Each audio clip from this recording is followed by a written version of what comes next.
But I got to a point when I was like, ah, no, I cannot, like, I mean, God has made me a spiritual authority over this child. So I cannot be walking in fear and everything. Like, I can trust God and partner with God to establish whatever I want to see and not think of, like, what could go wrong and all of those things. So, yeah, so I'd say that's it for me. You're my guiding light, my shining star, the one who knows me, who I am. Hello, everyone, and welcome back to Dear Postpartum Mom. Thank you. It's such a delight to be here.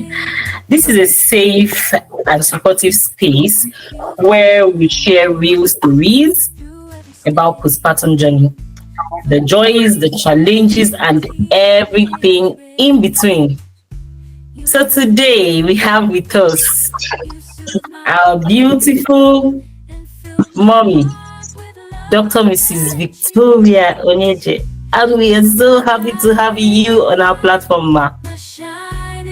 Thank you for honoring our invitation to share your postpartum journey with us. It's such an honor. Thank you, ma. Thank you. Thank you for having me. I can't wait to hear your story. Me too. Okay, whether you're a new mom or you're expecting your baby, or well, you're supporting someone who is a mom, grab your cup of coffee and listen things today. So without much ado, I'll dive into the first question for today. Mrs. Victoria, are you ready? I am ready. Okay. So everyone talks about preparing for birth, but what surprised you most after the baby arrived? I would say the recovery process and the overwhelm, because during pregnancy, like I kind of like knew most of those things in theory and everything, but I was not prepared for how real it gets. Like the aches at some points, and like that fact that you now have like maybe a baby, like depending solely on you to an extent. So like during pregnancy, I think that was when I saw that the real work actually starts after delivery. So I think that was something that was like really like an eye opener, because like sometimes with the challenges that comes with pregnancy and everything, you think that but then when you give birth, that's like when the real work starts. So like that recovery process and then the level of overwhelm and demands that like sort of come from it, especially from the baby. So I think that has to be one of it. Wow, there are a lot of surprises after giving birth. Yeah, Trust me, a lot. She doesn't have much time, so she's not able to share all of it. But it is well.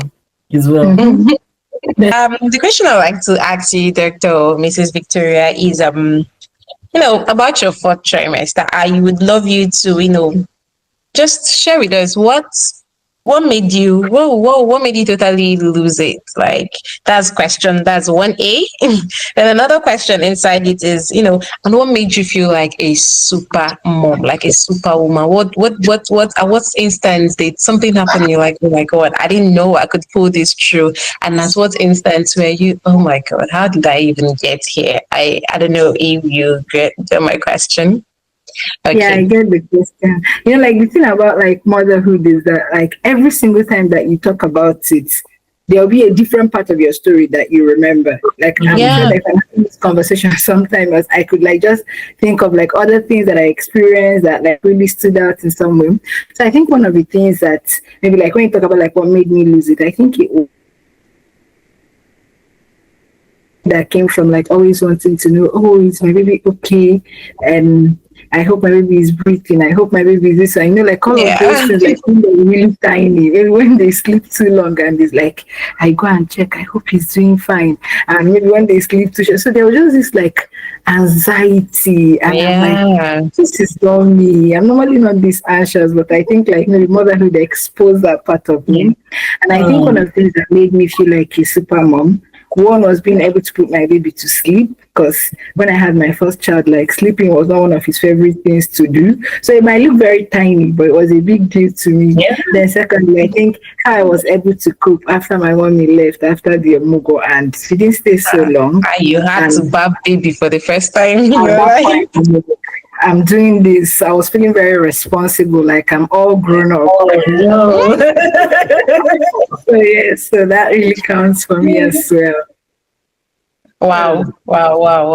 Yeah, I think the same thing actually applies to me. That's that particular part where our mom leaves. Oh my God, that is when you see the strength in you just, come out from nowhere. All right, thank you so much for answering that question, Dr. Mrs. Victoria. Over to you, Mrs. Princess.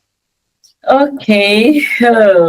Did you ever have a why didn't anyone tell me this moment? Spill it. Let's hear. There are so many why didn't anyone tell me moments, honestly. And I'm sure that there are so many that maybe like that if I sit down to like maybe write it down, there'll be so many of them that would come out. I think one of them for me was process still. I think that was one of why didn't anyone tell me this moment? Like I was at some point I'm like, so this is how is it? And I'll see people do like 7 children, 8 children, like Yeah, how is they doing honestly, it? my mom Yes. has 8. You can Wow. imagine.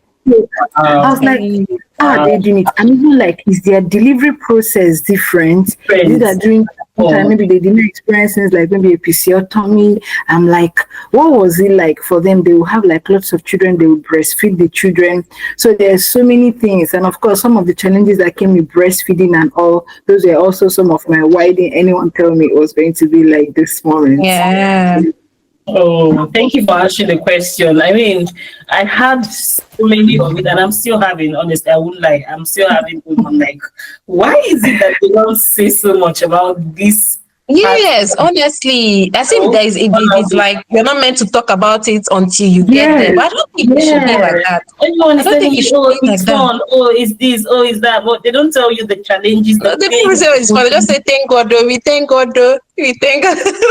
That's all you hear. Nobody says anything. Literally, honestly, nobody does. Nobody does. Let me take my next question.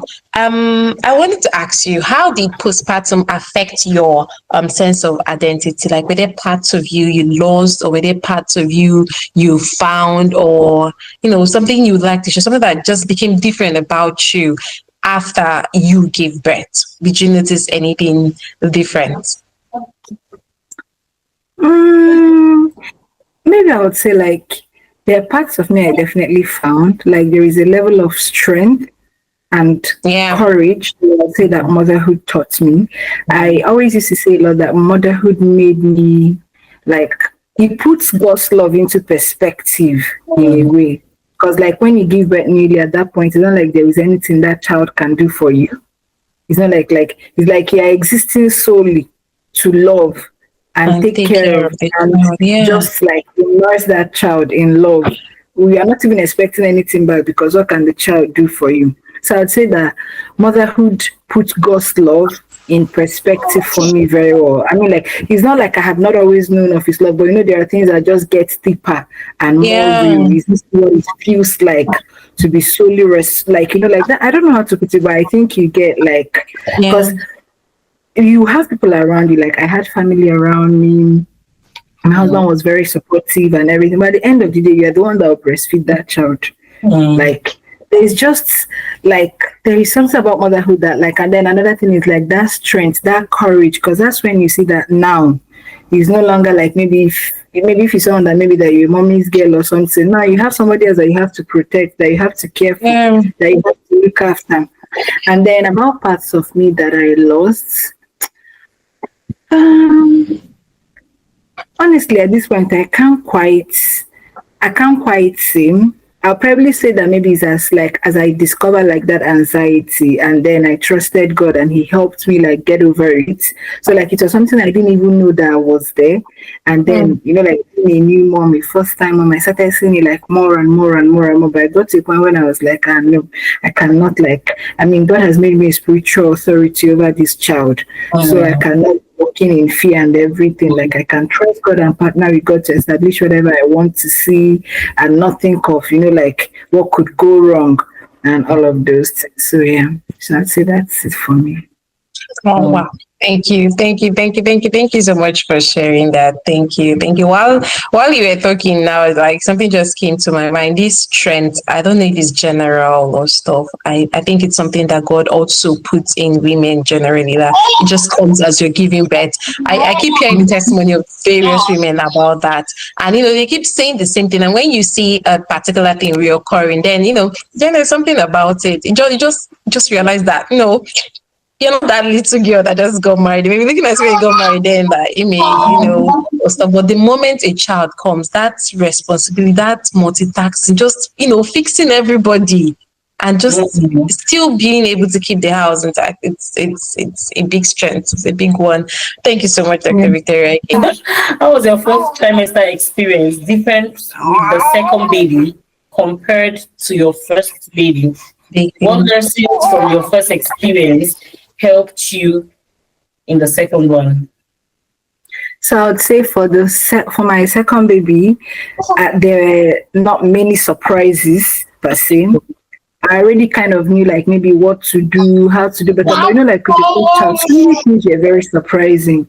Then I was being harassed by different suggestions, different advice, do it this way, do it that way. But because I had done it the first time with my first baby, so like there's a new level of confidence that I had. Wow. Because now I kind of like maybe, even though like every child, every postpartum or pregnancy experience is different, but at least there is a level of I've been here before. Yeah. So it can't be all me. So experience is indeed the best teacher. I'm telling you, especially when it comes to like things like childbirth. And another thing was that I think childbirth is one of those things that experience is actually the best teacher. Or maybe, yes, honestly. So it's a good teacher, very much. Apart from the fact that I had I was more confident, I knew better what to expect. There was less after when I had my first child, like there was a lot of overwhelm, there was a lot of mental stress. There was like at that time it was as if I was putting back the pieces of both my relationship with God, trying to align my time. It was like I was like rediscovering myself afresh. But with my second child, I think somehow it was easier for me to navigate things like that. So it was, and then because my two children, like they were different in some ways, like both like the postpartum experience and everything. So like after I had my second child, it was more restful for me. Like honestly, I felt like I was chilling more. Yes. And now how you want people to better support you, areas that you can request help. Like it was just generally it was an upgraded experience for me.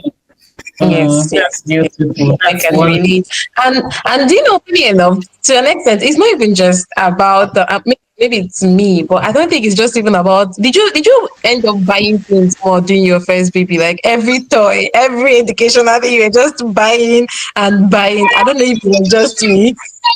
I don't think it was just me. You were told this, that, the second baby, you're cheating her. You're not, doing that. Calm down. No. We've been there before, honestly. So yeah. I think I can relate to you. The second one always it's better. It's always better. You know better. Yes. I'm a lot calmer. I just remember the significant experience. Like that 6 weeks immunization. Yeah. That night. I think I even started maybe calling different people. I know immunization can cause fever, but this level of fever, like. I remember that day it was as if like my husband and I literally almost held a video for our son, like that first. But then by the second child, it wasn't very because that night I'm even almost scared to sleep because the way the temperature was rising. I'm like, I gave paracetamol. We were able to like put it under control by God's will. But then the second child, when things like that happen, you're like, yes, it's expected now. There, you are not panicking. You can even keep the baby and turn and sleep as much as you want to. So there are just so many things that the shock factor was no more there. Let's say there are just so many things that is different. If you see this, let's say like yes, it's just very different. Many things are not shocking you anymore. Maybe things like circumcision is like I've been there before. it was a lot more calm. Oh my Wow. God. So, Mrs. All right. Thompson, you have 2 children. Can you tell us, like, just share a little of your experience? Is it the same way he has? Yeah, pretty much. Nothing surprised me anymore. All those fever, crying, not eating, pooping. It didn't come up as a surprise anymore. Like, I was like, okay, I know this. Okay, I did this when it was the first baby. Then, I could do the same thing. All those checking jaundice, I already knew all those things. I was more like when I finished giving birth to my second baby, the same, like few minutes later, like I was walking around, the nurse were like, "Hey, don't do disgusting, please. You're not supposed to be walking around this one." Because I was walking around the ward and stuff, like my own room, and so like, "No, can't lie down." I said, "I'm fine, no, nothing. I'm not feeling it, and I didn't even feel like anything happened per se." You understand? So I was like, why are people being over there? And they caught me lying down on my tummy because it was something that my mom taught me. You get a lot of advice, but honestly, I don't know. Personally, I usually go with the one that my mom, if she has given birth to 8, then I'm going with the one. So she said, as long as it's not CS, once you come out from delivery, just lie on your tummy. Like, your tummy going.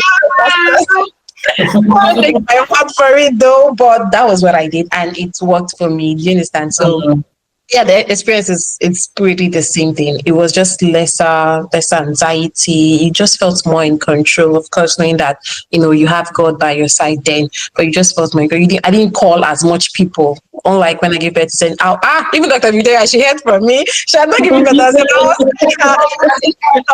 doctor, this one, that one, how many hospitals? This hospital, this hospital. I was just trying to know everything about babies and children at that point. But it's more like I was more in control. And it wasn't just me, everybody around me, like especially my husband, he knew what to do when baby was crying. He knew how to carry baby. He already knew how to do almost everything. Would you believe it? I was the first person who bathed my second child. It was my husband who bathed. I was like, this baby is small.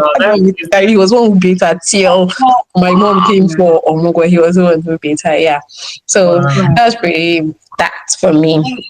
So I don't know, Mrs. Ogo, we'll wait for you for our Zion the second to come before we'll ask you this question. All right.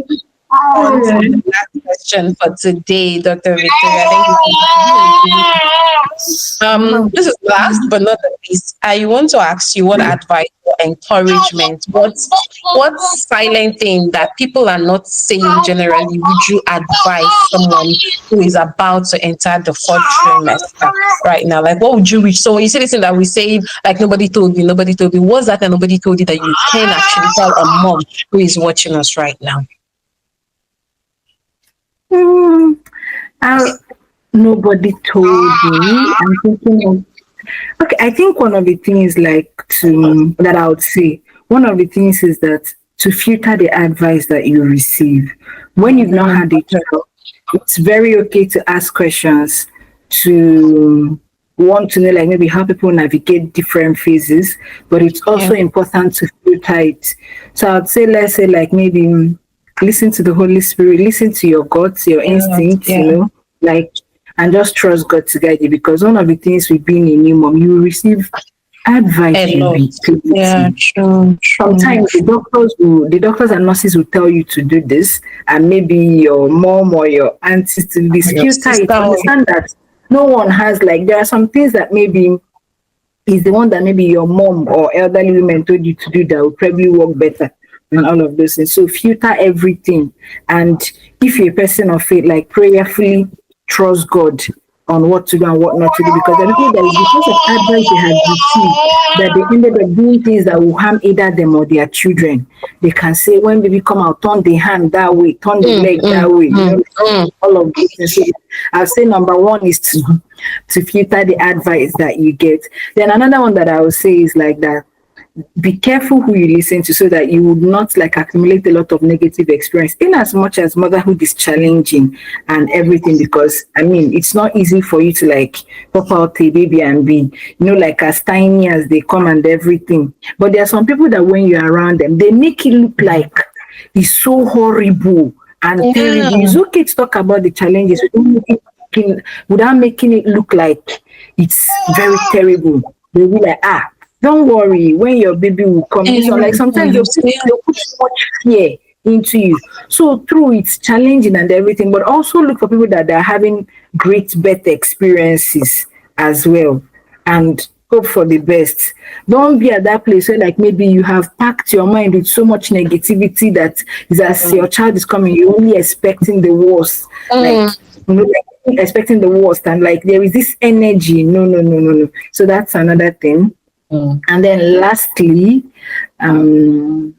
what else would I say that nobody told me? I would say like do your research and ask questions from people that will be willing to be vulnerable with you, to tell you about like maybe what if you get an episiotomy, what does it feel like, what are the best ways to recover from it, things like the real challenges that come with breastfeeding and all of those things, so that you will not be in plenty shock at least. Because sometimes like when we talk about like birth stories, we just like kind of glance over it. Yeah, it's good, it's not easy, but nobody really tells you like the nitty what is not easy. Exactly. Nobody really like goes in there. So like talk to people that will be comfortable being vulnerable to share like what it looks like for real with you. Because I know that before I had my first child, I had a friend that shared some things with me, things that reduced some pains and everything, and it really helped. I also did a lot of research. But research does not, like, it doesn't always compare with hearing it firsthand from people that are willing to tell you, you might go through something like this, so this might happen, and all of that. So I would say, like, these are some of the things for me. Wow. Thank you so much, Dr. Mrs. Victoria. I can strongly relate to what you're saying. I think when I was pregnant, I did a lot of research, but it had nothing compared. I have a senior sister, like my only sister. She was on video call with me every day. There is nothing she didn't say, and it prepared my mind a lot. In addition to that, my pastor's wife introduced this book, This Supernatural Childbirth, to me, and it helped me a lot. So you can imagine, what it would have been for me if I didn't have these two exposures. It's really prepared, and it helped me in every way. She told me, wait, there's something she didn't say because she's also in the nursing field. She said, she said a lot of things. She talked like a nurse, like a midwife. She said a lot of things to me, and it really helped me. So yes, if you can find someone who can be vulnerable with you, who you can also be vulnerable to actually talk to, that is a very, very wonderful advice. Thank you so much, Dr. Mrs. Victoria. I think I also had a hands-on help from my mom. She was just there from the beginning of the pregnancy till the end, like, because our houses were very close. So I was always in the house, always asking her questions, even though she forgot a lot of them, because obviously she gave birth how many years ago? That was 32 years ago, yeah. So she had already forgotten a lot. But then the ones she could remember, she assisted me, she encouraged me, she advised me. So I went through the pregnancy period like it was nothing, even though I had challenges. If I was alone with those challenges, it would have been terrible. I couldn't even walk. I couldn't go to work because of the pregnancy. I really wanted to work, but I couldn't walk. So imagine if I didn't have that beside. So it was a great blessing, having someone who has gone through the process, and also having other people, friends who, they call to check in and tell me, this is what you should do, this is what you should do, you're feeling this way, So it's good to have someone like call, ask questions. It's a beautiful thing, and one thing I remember that I would like to add to is that, listen, maybe for people that maybe their mom is late, or maybe they don't have elder sisters. I think one more thing is, don't try to do it on your own completely. Because if you're in countries, like, there are countries where like people are living isolated, even if it's a nurse that you warmed up to, or anything, like somehow you can prayerfully, or maybe a friend, anybody that that you can connect to that has had a child, because it helps. That really helps. But don't, because so that you'll not be at that place where it's like, oh, you're all alone, you don't have anybody to talk to. Don't try to do it. Don't try to figure every single thing out yourself. But there's sometimes that when raising a child, there's some things that when you finally ask and they tell you, you're like, I wish I wish I knew this. This, I yeah. wish I knew this and would have done it this way, both in how to recover, both in maybe people that maybe you want to snap back, anything it is, don't try to like go through it. Ask questions, just that you filter the answers that you get. And also, like for me, like I pray about everything. Everything is a prayer point. I'm seeing something that I'm not sure of. Even as I'm asking questions or maybe taking to hospital, asking doctors and nurses, I'm also praying. And so because you know that sometimes that your child might maybe show maybe symptom, maybe you take them to the hospital. When they are done, you're like, this small thing, that is what has because. So I'm always praying about everything. And sometimes as you are praying and declaring, you notice that sometimes they actually bleed out of proportion. Maybe they're already telling you that it shows that there is an inflammation where and so on. I mean, as a healthcare professional, I'm not saying don't trust doctors and nurses, but understand that you are an authority over your child. You're a spiritual authority by God's providence over your child. So I pray about everything. As they're telling me, yes, like at 2, this one, I'm already praying and trusting God, even if I'm listening to people, but I understand that God has the final say. And there are sometimes that in medicine too, like, so.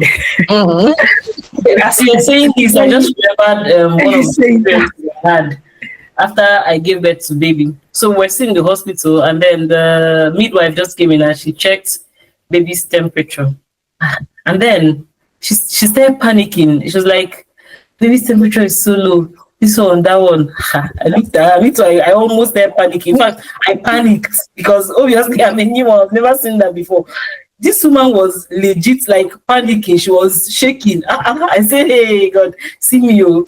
So when she continued panicking, the next thing I remembered, but I have an advantage, So I picked up my phone, opened Psalm 91, and then I told her, give me my baby, please. She gave me my baby. Give me my baby, please. I like that line. Give me my baby, please. I remember using it one time. Yeah, because just finish I said declaring Psalm 91 over her. After declaring Psalm 91, I told her she's going to be fine. So, like, after a few minutes, she came back and checked baby's temperature, and baby's temperature said normalizing. Then she now remembered that she had to put baby inside the warmer. See, she forgot to imagine. She now put baby inside the warmer because I gave birth to baby during winter. And then the funny thing is that the midwife that took baby from me, from the theater, didn't dress baby up immediately. So that was the reason why her temperature was going down. So after the prayer, she put baby in the warmer and baby became better. So I mean, thank you so much for sharing this. I just remembered something as well that happened when I gave birth to, was he Zenith now? Yeah, I think it was Zenith. So yeah, just like Dr. Vicky said, we were praying a whole lot. And there's this prayer point that my husband never failed to pray, about the nurses that he said there are a lot of careless, nurses and close. Like, we didn't want them to, because one of my friends shared this experience that, there was no need. The doctor was even like, there was no need to tear. Why did you tear her? And you thought in a very terrible place. I get to bear the brunt of your mistake. No. My husband prayed about it. So yes, as a new mom, I think you should also make out time to pray about the hospital you're going to take your child to, the nurses, the doctors are going to be available. Let them be like the ones that God orchestrated for you in particular, not the ones that are trying to, find their place. No, not me, not my child. That's why when you said, give me that, my child, please, something happened also. I think it was about sucking nose or something. I said, give me my baby. Just give me. Just give her to me. I'm telling you, just give her to me. It's all right. Thank you so much for sharing. I know it's I know that time is going, but there was something I remembered when I was still in labor, right? So there's I was playing this NSPP because I was having complications. Oh God, it was complicated and all that. So I was panicking. In fact, I don't even know how to share this. I'd already gotten to 4 cm, right? And the doctor was saying, okay, let us puncture so that your water will break, so that baby can come out. I was already gone at that time because I was what's it called? They induced me. I was already like my strength was gone, everything. I was already giving up. Then suddenly One midwife, he's a guy. He just came from nowhere. He just came and held my hand and said, "You remember? You remember that what God cannot do does not exist?" I was like, Oh my God. "Okay." Where are you coming from? I was so shocked. I was so shocked that I couldn't even respond to him. But I knew that it was. I knew it was God that was coming to, revive me at that moment. Trying to tell me that, see, I'm with you. Don't be afraid. So that statement revived my spirit. I was already giving up because of the pain, everything I was going through. So that statement revived my spirit. And I remember when my mom prayed for me, and then one of my friends, to her husband, they called me and they prayed for me, and they prayed that every midwife, every doctor that will be present in the hospital while I'm giving birth, they will be God sent. Yeah. Yeah, we prayed against every evil person, anybody that has an agenda, you know. Yeah, so we prayed against it. And then that reminded, I was like, wow, so it's good to pray, you know. But that experience is something else. I just want to thank God that everything ended well. Everything ended. All right. Thank you so much. Thank you so much, Mrs. Princess. Thank you so much, Dr. Victoria. And of course, thank you so much, Mrs. Success. You would think I was going to thank myself. Then thank you, our beautiful Zion, for always gracing our scene. She is so beautiful. Thank you so much again, Dr. Victoria, for coming on this episode. We'll be having a lot more episodes. We'll be interviewing a whole lot of other moms. Yes, we want to get everyone's unique experience during their childbirth, their fourth trimester, and so forth. So thank you once again. Thank you so much, Dr. Victoria. It was a delight having you. Yeah. My pleasure. Yeah, Thank you. Thank so you. much. Thank you for joining us today. And we'll be delighted to have you again when we have questions on the medical field. We know that you're a doctor. Yes, you help us answer those questions, clear our confusion and that of other moms. And of course, also share the spiritual aspect of motherhood, because I mean, yeah, you are an all-rounder, spiritual, medical, physical. So we're happy to have you. It's a privilege, to listen to you, to learn from you. And I hope that our viewers today, you learned something from Dr. Mrs. Victoria. Yeah, and please, if you have any question, just drop it on the comment section and we will answer you. Very soon we'll be creating a community where we'll have other mothers in a group, where we ask questions so that we can come and answer the questions right here on our platform. Thank you, mothers. Thank you, everybody, for listening and viewing today. May God bless you. See you next time. Bye. Bye. More than words can say. You've held my